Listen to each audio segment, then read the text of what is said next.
Welcome back to the deep dive. Today, we're digging into some ancient wisdom, something that speaks directly to a challenge I think we all face at some point, Hmm. which is what's really holding us back, from real growth, real progress. Yeah, it's a big question. It is, and we often look outside ourselves for the answers, right?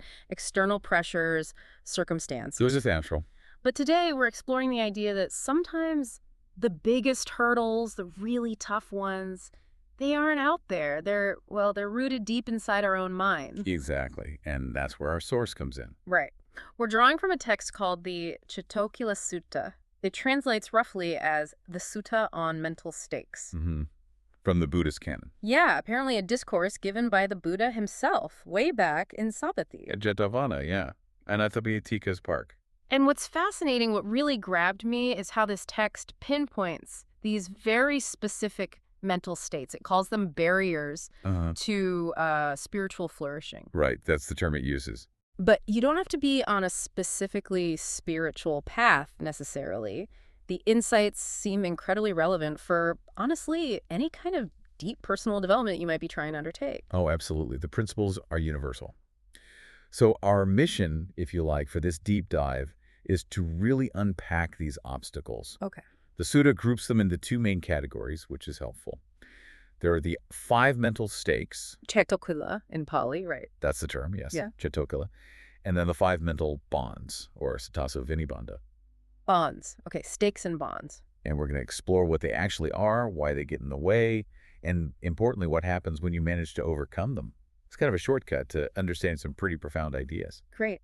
Let's dive in those mental stakes for Cetokhīlā. You said stakes, like literally things stuck in the ground. That's the image, yeah, like these deeply embedded posts in the mind, things that just stop you moving forward, stop you being open. Huh. Fixed points. Exactly. And the text is really direct about it. It says if these aren't abandoned, well, then growth, flourishing, development in whatever your discipline is, it's just not possible. So it literally blocks progress. It blocks the inclination towards progress. The sutta says the mind does not incline to ardor, application, persistence, striving. You just don't have the will, the energy, the focus. You're stuck. Wow. Okay, so what are these 5 stakes? Well, the first 4 are all, interestingly, about doubt. Or maybe vacillation's a better word. Hesitation. Deep hesitation, yeah. The text uses phrases like doubts, hesitates, does not resolve, does not become clear or confident. It's not just a passing question. It's a fundamental lack of conviction. Okay, so doubt about what? Number 1, doubt concerning the teacher. In the original context, that meant the Buddha. Right. Number 2, doubt concerning the teaching itself, the Dhamma. The core principles. Exactly. Yeah. Number 3, doubt concerning the community, the Sangha, your fellow practitioners, the support system. Yeah. And number 4, doubt concerning the training or the discipline, the cetaso, the actual practices you're meant to be doing. So basically, if you're questioning the guide, the map, the companions, and the path itself. Yeah, how can you possibly move forward with any real energy or commitment? You can't. It's like trying to walk confidently on ground you fundamentally distrust. That makes a lot of sense. It's a kind of paralysis. It really is, Yeah. rooted in that lack of trust or clarity. Okay, that's 4. What's the 5th mental stake? Does it relate to doubt too? No, the 5th one shifts gears a bit. It moves from internal doubt to external friction, you could say. Okay. It's described as being angry, displeased, hateful, or having ill will towards fellow practitioners. Sabamakarisu, the text says. So resentment or conflict with peers on the same path. Exactly, like trying to row a boat when you're actively hostile towards the person rowing next to you. Yeah, that's not going to get you very far. And the consequence, same as the others. If this stake isn't pulled out, the mind, again, does not incline to ardor, application, persistence, striving. That ill will just drains your energy and focus. It's really striking how these ancient concepts just land.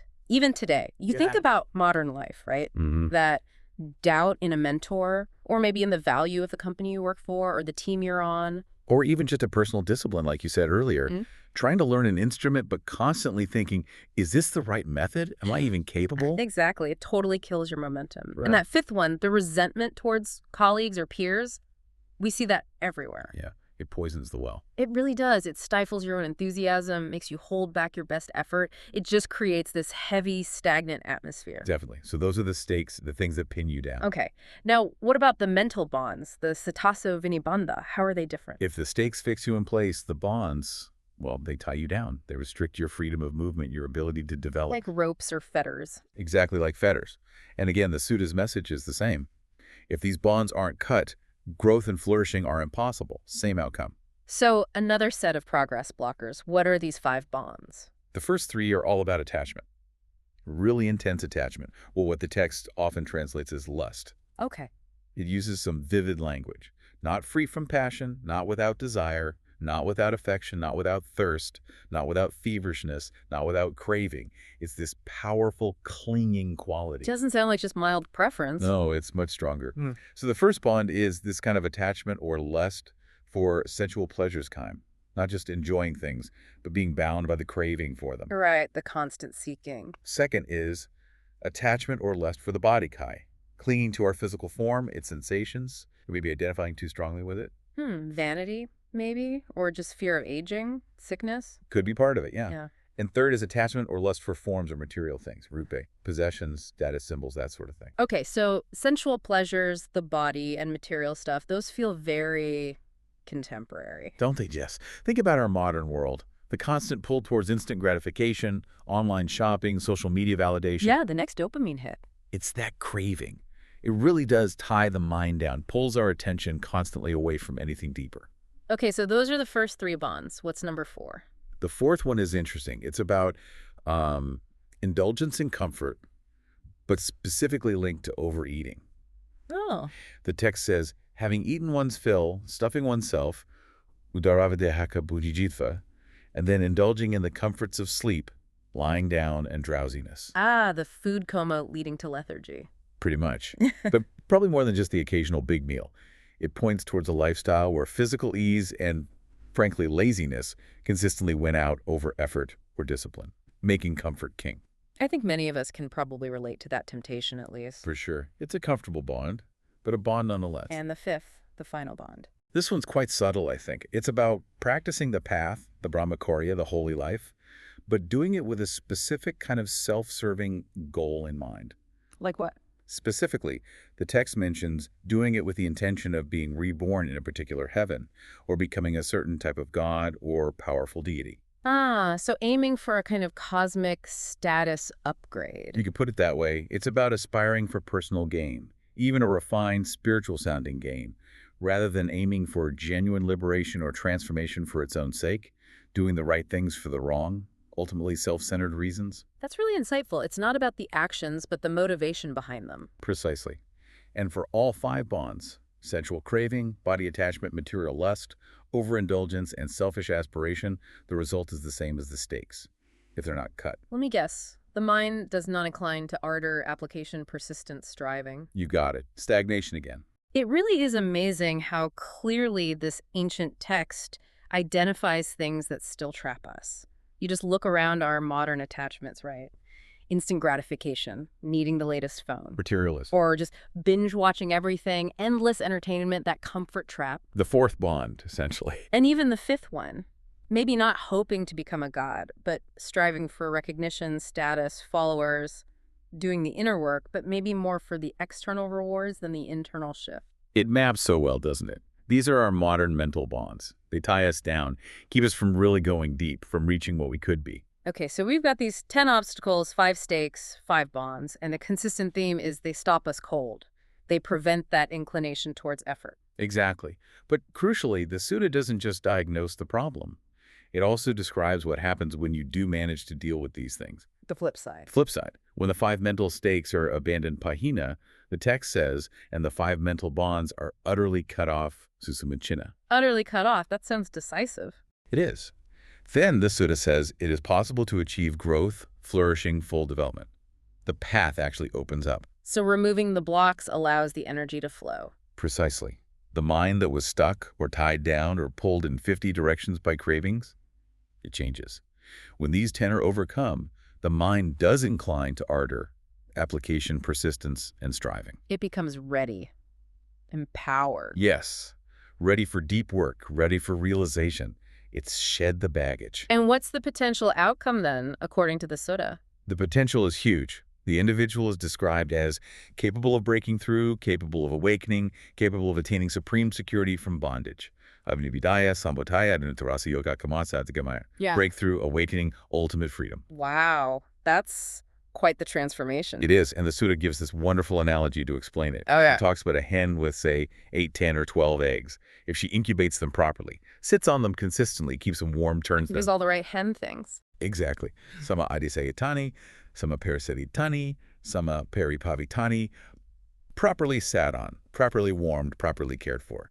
Then, the text says, even if the hen doesn't sit there actively wishing, oh, I hope my chicks hatch today, the chicks inside when they're ready. They just hatch.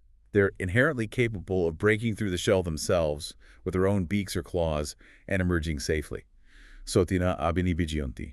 That's a great image. It's not about the hen's desperate wishing, but about the conditions being right. That's the core of it. The potential is already in the egg. The hen just creates the right environment. So the analogy suggests it's less about forcing some mystical breakthrough and more about diligently removing the obstacles, creating the right internal conditions so that the breakthrough, the awakening, can happen naturally when the time is right. That's exactly the conclusion the sutta draws. Just like those chicks, a person who has diligently worked to abandon these 10 mental stakes and bonds is inherently capable of breakthrough, awakening, and attaining that supreme security. The inner conditions are ripe. Liberation becomes possible, almost inevitable. It really reframes the path, doesn't it? Less about striving for something extra and more about releasing what's blocking what's already there. Beautifully put. It's about subtraction, not addition. Letting go of the weights, allowing our inherent potential to emerge. So just to wrap things up a bit, this ancient text, the Cetokhīlasuttaṃ, it gives us this incredibly clear, almost diagnostic tool. A framework. Yeah, a framework for understanding what really stops us from growing, whether that's spiritually, professionally, personally, whatever deep progress means to you. It boils down to identifying and then consciously working to abandon these mental stakes, the doubts, the ill will. And cutting those mental bonds, the attachments, the indulgences, the self-serving motivations. That's the essence of it. Okay, so thinking about all this, maybe a final thought for everyone listening. Given this deep dive, take a moment, maybe later today, just to reflect honestly. What are the subtle, or maybe they're not so subtle, mental stakes or mental bonds that might be active in your life right now? What might be preventing your own breakthrough, your deepest flourishing? Yeah. What resonates from that list? And maybe more practically, what's just one small step, maybe even a tiny one you could take?